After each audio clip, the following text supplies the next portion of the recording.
Bonjour à tous, j'espère que vous allez bien. Aujourd'hui, nous allons finir le tableau de bord en créant les TCD puis en le mettant en forme. Dans les deux premières parties de cette série, les données ont été importées dans le modèle de données et les mesures en DAX créées. Il est temps maintenant de créer le tableau de bord. Pour cela, nous allons utiliser des tableaux et des graphiques croisés dynamiques ainsi qu'un segment. Je vous mets en lien ma vidéo concernant les trucs et astuces sur les TCD si vous ne savez pas de quoi je parle.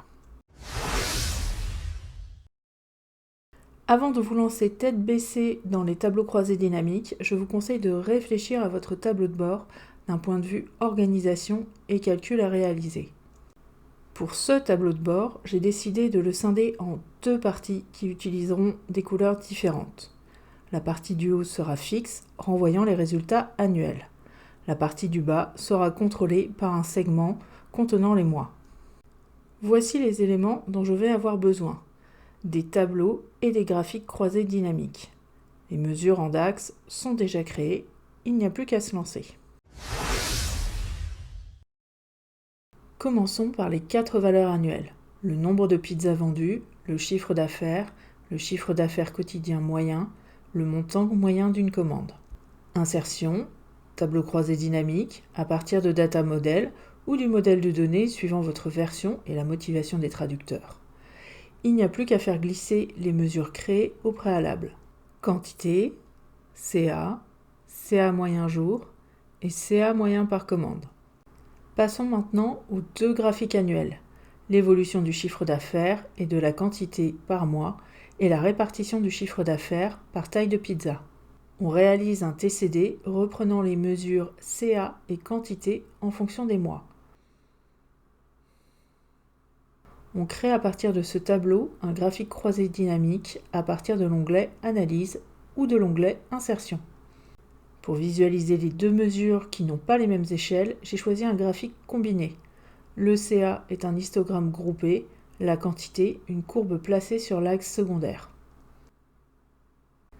Un peu de mise en forme et le graphique est prêt.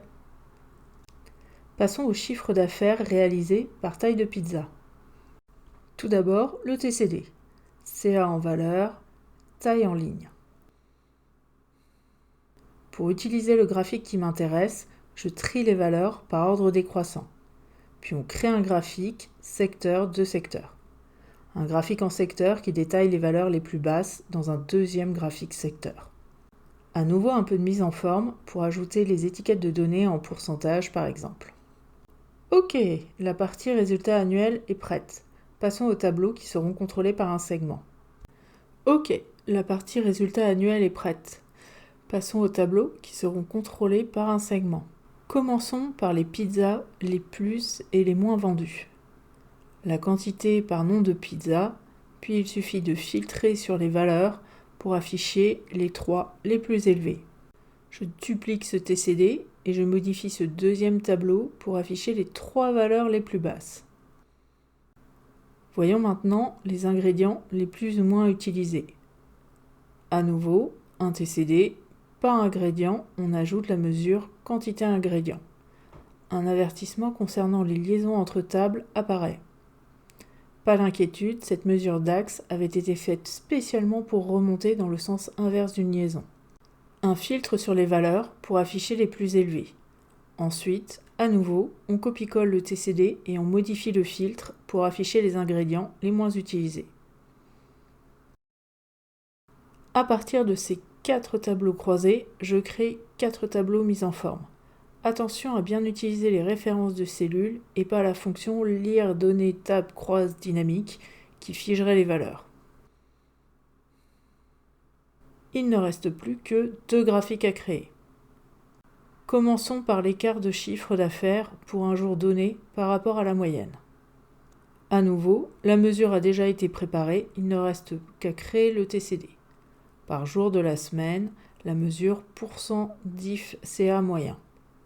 La pizzeria est fermée le dimanche, pas la peine d'afficher cette valeur. Un simple graphique en barre sera parfait. À nouveau, un peu de mise en forme pour masquer les éléments inintéressants, inverser le sens de l'axe, placer les jours à gauche et avoir 2 couleurs différentes pour les nombres positifs et négatifs. Un dernier graphique maintenant. Un tableau affichant un dégradé de couleur en fonction du chiffre d'affaires par jour et par tranche horaire. On ne garde que l'heure entière de l'heure de commande. Pour les couleurs, il s'agit d'une mise en forme conditionnelle, nuance de couleur. Je modifie simplement les couleurs utilisées pour correspondre à celles que j'ai choisies pour mon tableau de bord. Les valeurs chiffrées ne m'intéressant pas pour le tableau de bord, il est possible de les masquer en utilisant un format personnalisé composé de 3 points-virgules. Pour la mise en forme, pensez à décocher l'ajustement automatique de la taille des colonnes dans les options de TCD. Sinon, à chaque mise à jour, le TCD changerait de taille suivant les valeurs et massacrerait le tableau de bord. Il ne reste plus qu'à mettre en page tout ça. Je vous propose quelques astuces pour créer un tableau de bord. La première va vous permettre d'afficher le résultat d'une cellule dans une forme. Pour cela, ajoutez une forme, choisissez la taille, la couleur, etc. Pour afficher la valeur d'une cellule, saisissez égal dans la barre de calcul, pas en tant que texte dans la forme, et cliquez sur la cellule. Vous ne pourrez pas saisir de formule, juste sélectionnez une cellule. Terminez en mettant en forme le texte. Vous pouvez également ajouter au-dessus de la forme une zone de texte pour commenter la valeur affichée. Il est aussi possible d'utiliser une forme comme titre pour un graphique. Quelques ajustements et voilà! Un autre truc que j'utilise pour pouvoir mettre en page un tableau de bord. Créer une image avec un lien. Tout d'abord, copiez les données et dans les options de collage spécial, choisissez Image liée. Cette image a les options d'image, attention en modifiant la forme, et affiche les cellules collées. Attention, cette image changera si vous changez la mise en forme des cellules d'origine, y compris la taille des cellules. A few moments later. Je veux ajouter également un segment à ce tableau pour pouvoir consulter les résultats par mois. On le met en forme pour l'ajuster au tableau de bord. Il faudra bien sûr relier ce segment aux différents tableaux croisés qui nous intéressent en modifiant les connexions de rapport. Ici, tous les TCD en bas du tableau de bord doivent être reliés au segment. Et après quelques ajustements, ce tableau est enfin prêt. Et voici qui conclut cette petite série sur Power Pivot utilisée pour faire un tableau de bord. J'espère qu'elle vous aura plu. Merci de l'avoir suivi. Le fichier final est disponible comme d'habitude en téléchargement. N'hésitez pas à laisser un commentaire, un pouce et à vous abonner. On se revoit bientôt. Prenez soin de vous d'ici là.